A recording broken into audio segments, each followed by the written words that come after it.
So, good morning, students. Today we'll be studying about the fourth type of type which is used to calculate measures of dispersion. Okay. So, আমি আগতে পঢ়িছিলোঁ তিনিটা পঢ়িলোঁ যেনেকৈ range পঢ়িলোঁ, কোৱাৰ্টাইল ডিভিয়েশ্যন পঢ়িলোঁ, মিন ডিভিয়েশ্যন পঢ়িলোঁ আৰু লাষ্টলি হৈ গ'ল standard deviation. Okay. So absolute measure of it is one of the absolute measures of dispersion. ঠিক আছে. তো ইয়াত কি হ'ব ষ্টেণ্ডাৰ্ড ডিভিয়েশ্যনত আমি ষ্টেণ্ডাৰ্ড ডিভিয়েশ্যনটো আমি সিগমা বুলি ডিনোট কৰিব পাৰোঁ. ঠিক আছে. এছ ডিটো আমি সিগমা বুলি ডিনোট কৰিব পাৰোঁ. তো এইটো কি হ'ব S D of a set of values ঠিক আছে is the positive square root is the square root of the am of square deviation okay square deviation okay when deviations are taken from mean মানে x bar am of the square deviation when the deviations are taken from the mean of these particular values. আমি যোনটো ডিস্ট্ৰিবিউশ্যনে use নকৰোঁ সেই particular ডিস্ট্ৰিবিউশ্যনটো মিন পৰা ডেভিয়েশ্যন ল'ম, ডেভিয়েশ্যনখিনি square হ'ব, তাৰ arithmetic মিন ল'ম আৰু যেতিয়া আমি সেই গোটেই বস্তুটো স্কুৱেৰ ৰুট লৈ ল'ম সেইটোৱে আমাক কি দিব এছ ডি অথবা আমাৰ সিগমা. অ'কে. তো S D is equal to variance বুলি আমি ক'ব পাৰোঁ. অ'কে. তো ইয়াত এতিয়া আমাৰ এতিয়া কি হ'ব আনগ্ৰুপ ডাটা থাকিব, গ্ৰুপ ডাটা থাকিব. ঠিক আছে. তো আনগ্ৰুপটোৰ কাৰণে ফৰ্মুলাটো অলপ বেলেগ, গ্ৰুপৰ কাৰণে বেলেগ. কিহৰ কেলৈ হ'ব গ্ৰুপত আহি যাব ফ্ৰিকুৱেঞ্চি কথা. অ'কে. তো পাৰ্টিকুলাৰ এটা ক্লাছ ইণ্টাৰভেলত আমাক ফ্ৰিকুৱেঞ্চি দিয়া আহিছিল. তো সেইটো হৈ যাব গ্ৰুপ ডাটা, এইটো হৈ গ'ল আনগ্ৰুপ ডাটা. অ'কে. তো আনগ্ৰুপ ডাটাত কি হ'ব sigma is equal two normal যোনটো ইয়াত বুজাইছিলে সেইটোৱে হয় square positive square root of the am of the square division স্কুৱেৰটো আছে ডেভিয়েশ্যন লৈছোঁ আমি এণ্ড টেকেন ফ্ৰম কেতিয়া ক'ৰপৰা লৈছোঁ আমি মিন এক্স বাৰ. অ'কে. সেইটো আমি চিম্প্লিফাই কৰি দিব পাৰোঁ এনেকৈ. ঠিক আছে. তো এইটো হৈ গ'ল আনগ্ৰুপ ডাটাৰ নৰ্মেল ফৰ্মুলাটো. আৰু এটা শ্বৰ্টকাট মেথডটাও আমাক দিয়ে ইয়াত.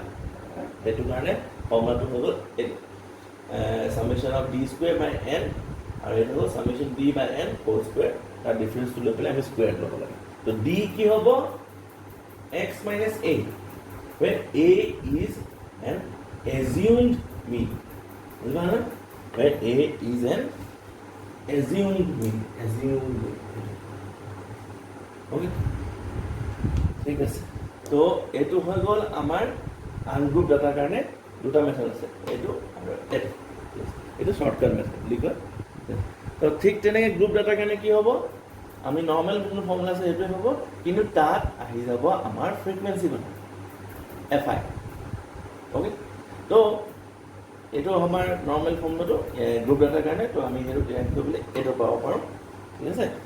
তো এইটো হৈ গ'ল আমাৰ গ্ৰুপ ডাটাৰ কাৰণে নৰ্মেল ফৰ্মুলা. তাৰ কাৰণে এটা শ্বৰ্টকাট মেথড এটা আছে, সেইটো হৈ গ'ল এইটো ফৰ্মুলা. তো ইয়াত কি হ'ব ইয়াতো ঠিক তেনেকৈ এটা ফ্ৰিকুৱেঞ্চি সোমাই যাব. ঠিক আছে. তো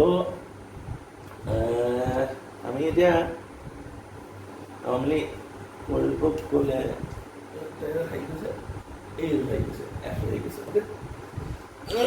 তো এইটো কি হ'ব shortcut method for standard deviation to find out the standard deviation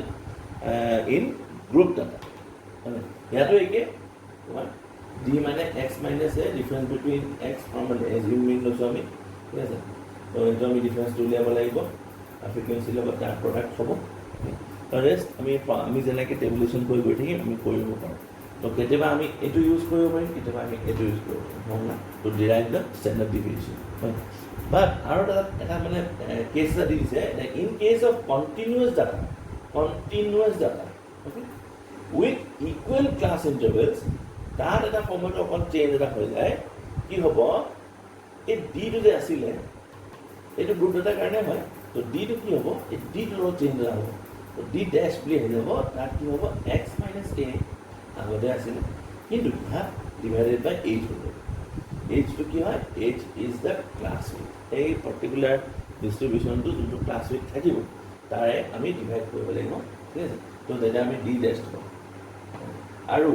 এই গোটেই টাৰ্মটো ইয়াত যোনটো আছিলে সেইটো আমি আকৌ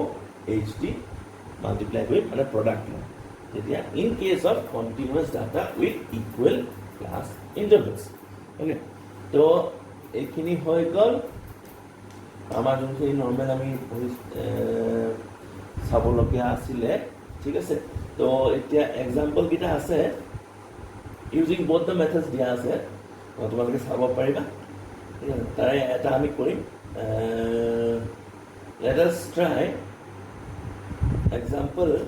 8 অ'কে আমি 8টো কৰোঁ 7 তুমি নিজে কৰিবা তো একেবাৰে ইজি আৰু 9টো কৰি চাবা আমি 8টো আমি একেলগে ক্লাছত ডিছকাছ কৰিম ঠিক আছে তো ইয়াৰ কেইটামান তোমাৰ হেৰি থাকিব মেৰিটছ এণ্ড ডিমেৰিটছ আছে সেইটো আমি ডিছকাছ কৰি লওঁ প্ৰপাৰ্টিখিনি আমি পামেই বাৰু সেইটো কৰিবই লাগিব তো মেৰিটছ আৰু ডিমেৰিটছখিনি আমি কৰি লৈছোঁ ঠিক আছে তো মেৰিটছ হৈ গ'ল এই গোটেইকেইটাৰ ভিতৰত মানে মেজাৰ্ছ অফ ডিছপাৰ্চন যিমানকেইটা আমি পঢ়িলোঁ তাৰ ভিতৰত হৈ গ'ল S D is the best measure of dispersion because it has the following merits page number 69 আছিলে দেই আপোনালোকে চাব পাৰিবা তো বিকজ এতিয়া হৈ গ'ল ফাৰ্ষ্ট মেৰিট হৈ গ'ল it is based on all observation নিশ্চয় হ'ব এক্স আই লৈছোঁ আমি i goes from 1 to n লৈছোঁ it is based on all observation okay next হৈ গ'ল it is suitable for further mathematical treatment এই বাকীকেইটাত নহৈছিলে কিন্তু এইটো হৈ গ'ল ষ্টেণ্ডাৰ্ড ডিভিয়েশ্যন হৈ গ'ল sigma you can use for further mathematical treatment আৰু ইয়াৰ পৰা এইটো ইউজ কৰি বেলেগ বেলেগ বস্তু আকৌ আমি উলিয়াব পাৰোঁ ঠিক আছে নেক্সট হৈ গ'ল it is less affected by fluctuations of sampling than other measures of dispersion ঠিক আছে it is less affected by যিমান পাৰে কম এফেক্ট হয় চেম্পলটো আমি যদি ফ্লাকচুৱেট কৰোঁ এটা ক্লাছৰুমত আমি এটা চিটিং এৰেঞ্জমেণ্ট আছিলে তাৰে আমি ষ্টেণ্ডাৰ্ড ডিভিয়েশ্যন উলিয়াব চেষ্টা কৰিছিলোঁ কিবা এটা কাৰণে আমি গোটেই ল'ৰা ছোৱালীখিনি খেলি মেলি কৰিলোঁ কিন্তু সেইটোৱে এফেক্ট নকৰিব ঠিক আছে বাকীকেইটাতকৈ আৰু এইটো হৈ গ'ল ৰিজিডলি ডিফাইন হ'বই লাগিব ন যেতিয়া পাৰ্টিকুলাৰ ডিষ্ট্ৰিবিউশ্যন এটা ভেৰিয়েবলখিনি ৰিজিড হ'ব ফিক্স হ'ব ঠিক আছে ভেলুটো মানে তাৰ মেইনটো ফিক্স হ'ব অবভিয়াছলি এই যোনটো আমি পাম ডিৰাইভেশ্যন যোনটো আমি উলিয়াব লাগে সেইটোতো ফিক্সড হ'ব ইট ইজ ৰিজিডলি ডিফাইন ঠিক আছে লাষ্ট হৈ গ'ল it has wide application in statistical theory ছিগমাৰ মানে ষ্টেণ্ডাৰ্ড ডিভিয়েশ্যনৰ আমি এপ্লিকেশ্যন ইউজ আমি পাই থাকিব আমি পাই থাকিম so' it is very very very very useful okay next হৈ গ'ল ডিমেৰিটছ আছে দুটামানে আছে it is difficult to calculate বাকীটাতকৈ এইটো বহুত মানে কেলকুলেট কৰিবলৈ অকণমান কঠিন কিন্তু ষ্টিল আমি যদি বাৰে বাৰে ট্ৰাই কৰি থাকোঁ প্ৰেক্টিছ কৰোঁ আমাৰ কাৰণে এইটো অকণমান সহজ হ'বগৈ অ'কে নেক্সট হৈ গ'ল it is affected by extreme values মানে যদিহে এই ডিষ্ট্ৰিবিউশ্যনটোত এই পাৰ্টিকুলাৰ ডিষ্ট্ৰিবিউশ্যন ছাপ'জ ইয়াত এনেকুৱা হৈ গ'ল 50টা তোমাৰ অবজাৰ্ভেশ্যন আছিলে তাৰে 5টা বা 4টা এনেকুৱা হৈ গ'ল একদম ওপৰলৈ গুচি গ'ল ভেলুটো বহুত ডাঙৰ হৈ গ'ল তো সেইটোৱে কি হ'ব যদি মানে আমি ভুলকৈ ন আমি সৰুকৈ লৈ দিলোঁ কিন্তু একচুৱেলি হ'ব লাগিছিলে বহুত ডাঙৰ কিন্তু তেতিয়া আমাৰ কি হ'ব এই ৰিজাল্টটোত আমাৰ বহুত ডিফাৰেঞ্চ থাকিব বা আমি যোনটো ল'লোঁ ভেলু তাতকৈ সেইটো বহুত সৰু হয় তো কি হ'ব তেতিয়া আমাৰ এই আকৌ ছিগমাটো বহুত ডিফাৰেঞ্চ আহি যায় ঠিক আছে তো it is affected by extreme values ঠিক আছে তো এইকেইটা হৈ গ'ল আমাৰ তোমাৰ মেৰিটছ এণ্ড ডিমেৰিটছ হৈ গ'ল এইখিনি চাই পেলাই আমি আৰু কেইটামান বস্তু আছে আমি সেইকেইটা একেলগে কৰি ল'ম কৰি পেলাই আমি প্ৰপাৰ্টিকেইটালৈ যামগৈ যেনেকৈ হৈ গ'ল relationship between different measures of dispersion সেইটো কৰি ল'ম তাৰপিছত uses of different measures of dispersion সেইকেইটা কৰি ল'ম কৰি মেলি আমি ধুনীয়াকৈ আৰামত লাহে আমি প্ৰপাৰ্টিকেইটা কৰিম কাৰণ প্ৰপাৰ্টিকেইটা টাইম লাগিব কাৰণ নতুন বস্তু ঠিক আছে অ'কে আৰু আমি এতিয়া এই এক্সাম্পলটো আমি নেক্সট এইটোত ডিছকাছ কৰিম চ' ষ্টুডেণ্টছ আমি এক্সাম্পল 8টো কৰিম বুলি কৈছিলোঁ এক্সাম্পল এইটো কি আছিলে আমাৰ অন্য নহয় ষ্টেণ্ডাৰ্ড ডেভিয়েশ্যন উলিয়াব দিছে ঠিক আছে তো তাৰে কাৰণে কেইটামান ভেলু দিয়া আছে এক্সৰ ভেলু কেইটামান দিয়া আছে এফৰ ভেলু কেইটামান দিয়া আছে ঠিক আছে যেহেতু এইটো মানে এইটো তোমাৰ এফ থোৱাৰ কাৰণে এইটো কি হ'ব এইটো হৈ যাব group distribution okay group distribution হোৱাৰ কাৰণে এতিয়া আমি খালি ইয়াত এইটো পাৰ্টিকুলাৰ এক্সাম্পলত শ্বৰ্টকাট মেথডটো ইউজ কৰিছে তো গ্ৰুপ ডাটাৰ আমি শ্বৰ্টকাট মেথডটো ইউজ কৰিব লাগে ঠিক আছে তো তাৰ কাৰণে আমি কি কৰিম প্ৰথমতে আমি মেথডটো লিখি লওঁ পৰা মেথডটো আছিলে root over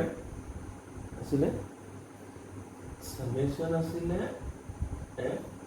D square by n আছিলে অ'কে মাইনাছ সামেশ্যন এফ আছিলে ডি আছিলে অ'কে বাই এন আছিলে whole three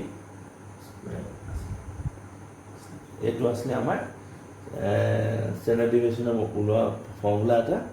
for group data using the shortcut method okay তো তাৰ কাৰণে এতিয়া কি হ'ব আমি এনৰ ভেলুটো আমি পাই যাম এটা হ'ল সামেশ্যন এফ ডি স্কুৱেৰৰ ভেলু ল'ব লাগিব আৰু এটা সামেশ্যন এফ ডি ভেলু ল'ব লাগিব অ'কে তো ঠিক আছে প্ৰথমতে আমি ফ্ৰিকুৱেঞ্চিখিনি আছে সামেশ্যন এফ কৰি লওঁ সামেশ্যন এফ কৰিলে আমি ইয়াত পাম 50 তো সামেশ্যন এফ মানে কি হয় এন টোটেল নাম্বাৰ অবজাৰভেশ্যন তো সেইটো আমি পাই গ'লোঁ এতিয়া তো এনৰ ভেলু আমি ইয়াত পাই গৈছোঁ ঠিক আছে তো আমি এন বুলি লিখি দিছোঁ এন নেক্সট হৈ গ'ল এতিয়া উলিয়াব লাগে সামেশ্যন এফ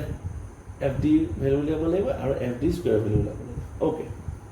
তো প্ৰথমতে ডি কাৰণে আমি কি উলিয়াব লাগিব আমি পাইছিলোঁ d is equal to x minus a where a was